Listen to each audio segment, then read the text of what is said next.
Hello, I am Simon Turner of Berthon International here in Palma de Mallorca, Spain. Today I will walk and talk you through the sailing yacht Rock Oyster 655 number 13 from 2009. She is moored here in Palma. Even whilst she sits in the marina, you can immediately tell that she is a special example of her class, with her striking orange colour cove line, her black carbon mast, and her custom black and orange steering wheels. Boarding from her stern, we see and use her hydraulic gangway, which makes mooring in the Med so much easier than the typical wobbly plank.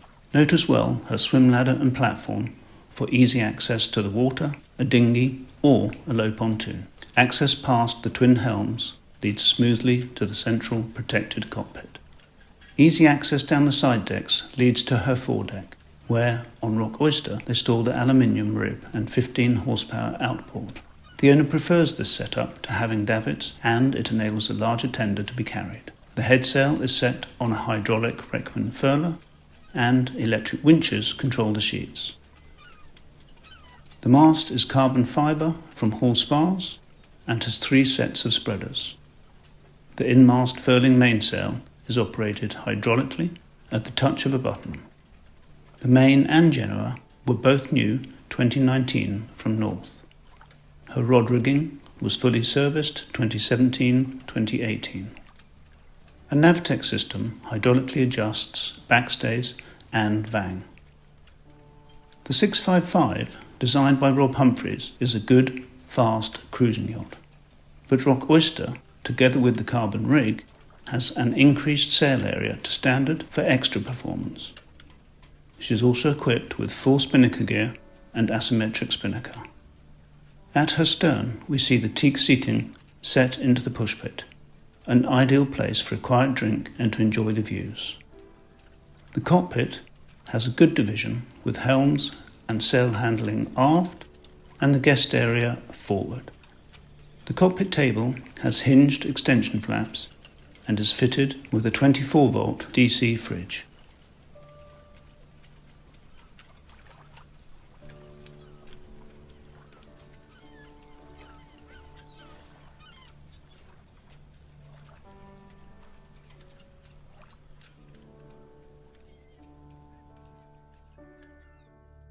On into the interior, we take the wide, easy steps with sensible handrail down to the raised saloon.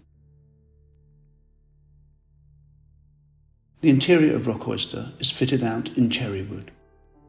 The raised saloon lets the light in and provides lovely vistas out.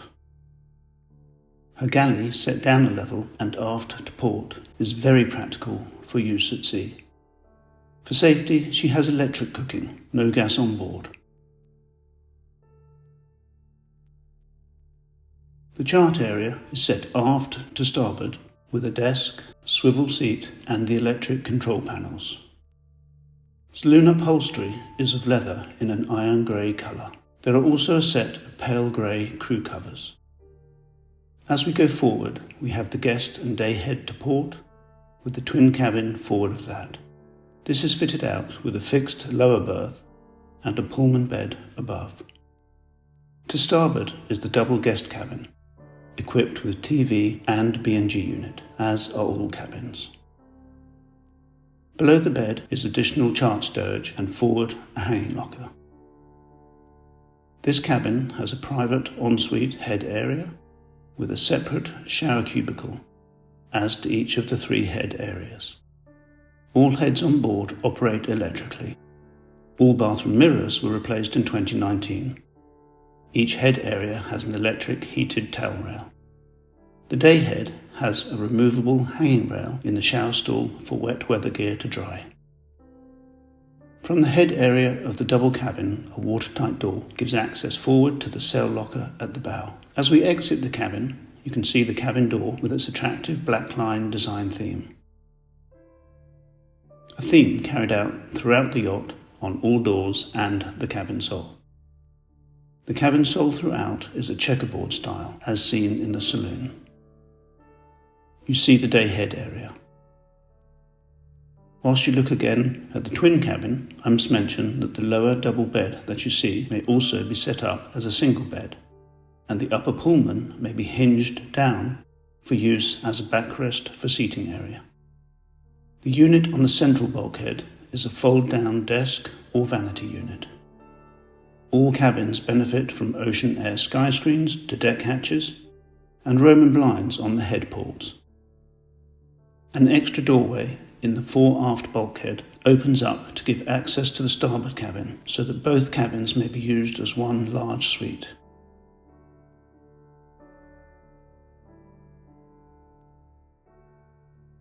On the way back aft to the saloon, we spot the director's chair, stowed, ready for use at the saloon table. We also see the easy-to-use companionway with handrails. Hidden from view is a TV that is set behind the port sofa and raises electrically.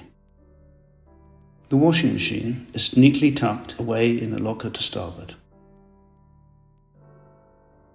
Opposite, in the port locker, are the controls for the water maker and the all-important ice maker machine, vital for those gin and tonics or other drinks, alcoholic or not, as preferred.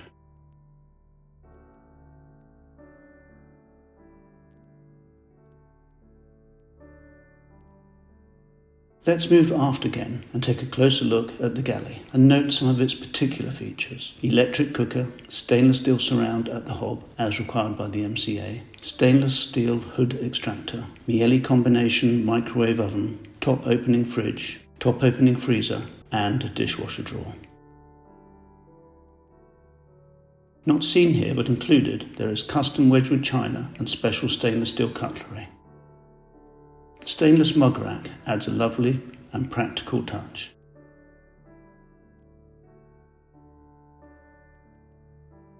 As with all areas on Rock Oyster, the navigation area has been custom detailed with dark grey Alcantara fascia, plus a careful choice of instruments and communication equipment, much of which was updated in 2017-2018.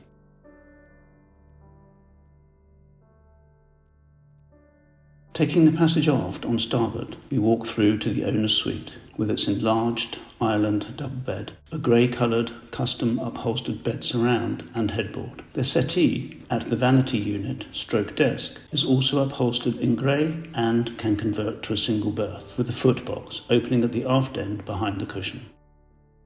The ladder leads out of the hatch up to the aft deck. There is plenty of stowage throughout in hanging lockers and drawers. The cabin has a large TV on the bulkhead. The area is flooded with natural light from hull ports and hatches.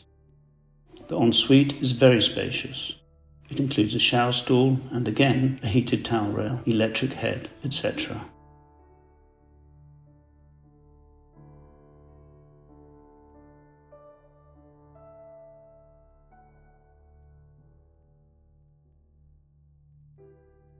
We go forward again for another look at the saloon. Apologies for the colouring. The upholstery is grey, not blue as it may appear.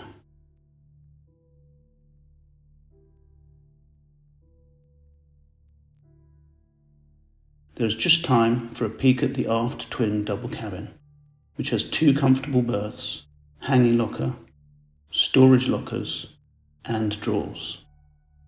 2 ports provide extra light.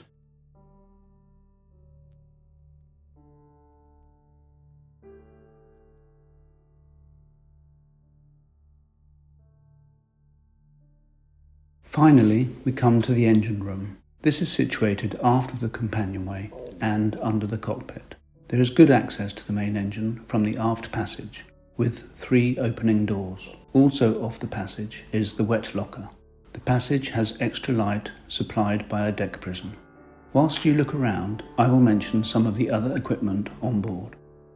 The Eberspacher heating and Cruise Air conditioning, which both keep you comfortable whatever the climate. A max power bow thruster helps in those tight marinas. A Lumar Commander hydraulic system drives the mainsail and Genoa furling. There is a Seafresh water maker. There are 2 shore power connections, the second for the air conditioning.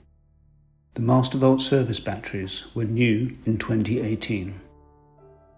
The engine itself is a Perkins Sabre turbocharged 6-cylinder diesel with only 3,400 hours.